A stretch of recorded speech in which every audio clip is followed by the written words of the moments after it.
Bonjour à tous et bienvenue à True Fact. On savait qu'on changeait de gouverneur général et bien maintenant c'est chose faite depuis ce matin. On a eu l'annonce officielle. Madame Louise Arbour sera le prochain, ou plutôt maintenant la prochaine gouverneure générale. Donc on va l'écouter. Je tiens à exprimer ma gratitude à Sa Majesté le Roi pour cet honneur et pour l'occasion qui m'est donnée de servir le Canada à ce titre. Et je souhaite également souligner l'apport extraordinaire de Mary Simon, qui a servi notre pays avec un dévouement indéfectible. Elle a représenté les Canadiennes et les Canadiens avec dignité et compassion. J'accepte ces responsabilités avec un sens profond du devoir, à un moment où les Canadiennes et les Canadiens sont confrontés à la complexité et au changement. Conscients de cette réalité, nous nous devons de développer les compétences requises pour y faire face et avant tout, nous nous devons de réaffirmer la confiance que nous avons les uns envers les autres. La force de notre pays réside dans des institutions stables, gérées avec un jugement sûr et une attention soutenue à notre bien-être collectif et à celui de toute la planète. Ce sera un grand bonheur pour moi de représenter le Canada et de célébrer nos réussites. Et ce sera aussi un privilège d'être présente si nous devons faire face à l'adversité.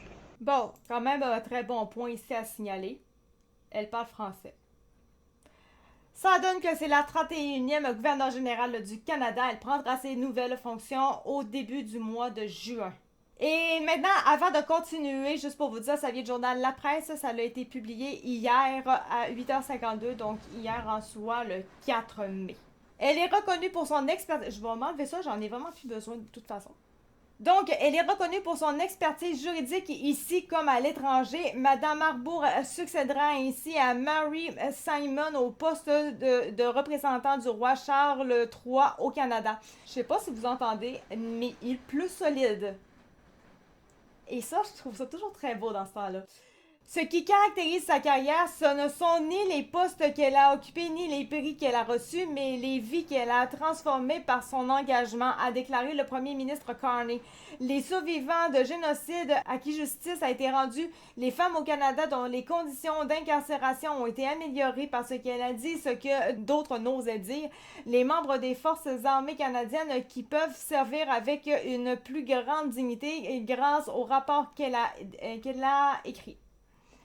Il a rappelé que Louise Arbour avait occupé presque tous les postes qu'un juriste canadien peut occuper et plusieurs fonctions internationales inédites pour un Canadien, ce qui lui a valu près de 100 distinctions, dont 42 doctorats honorifiques d'universités situées un peu partout dans le monde. Il estime qu'avec ce parcours, elle apportera la conviction que les institutions sont les piliers d'une société civile et qu'elle ne reste digne de confiance que tant que quelqu'un est prêt à leur demander des comptes.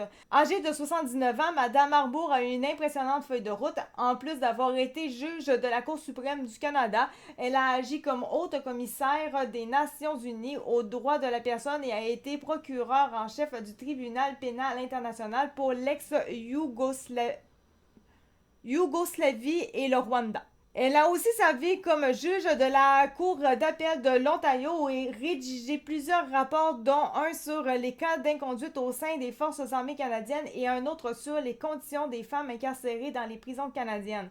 Née à Montréal, Louise Arbour est récipiendaire de nombreuses distinctions, y compris de l'Ordre du Canada. À l'étranger, Madame Arbour a marqué l'histoire lorsqu'elle a porté des accusations contre un chef d'État en poste, le président yougoslave Slobodan Milosevic.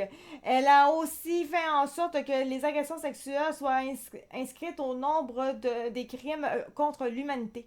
Quand même, ça c'est quand même vraiment bon. Sincèrement, là, oui, j'approuve. On devient facilement accro à l'adrénaline qui vient avec ce genre de travail, a-t-elle dit, en faisant allusion aux années passées à parcourir les zones de guerre. J'ai connu les deux et aujourd'hui, je suis non seulement très sereine, mais très enthousiasmée à l'idée de pouvoir servir le Canada dans cette nouvelle fonction. Et comme le souligne M. Kenney, avant tout, le gouverneur général est le gardien de notre ordre constitutionnel. L'aspect le plus exigeant de ce rôle est rarement visible. Il s'agit du devoir de veiller à ce que le gouvernement du Canada soit formé, maintenu et, le moment venu, destitué conformément aux lois et aux usages. C'est un devoir qui exige un jugement sûr, une connaissance approfondie et un engagement indéfectible envers la primauté du droit.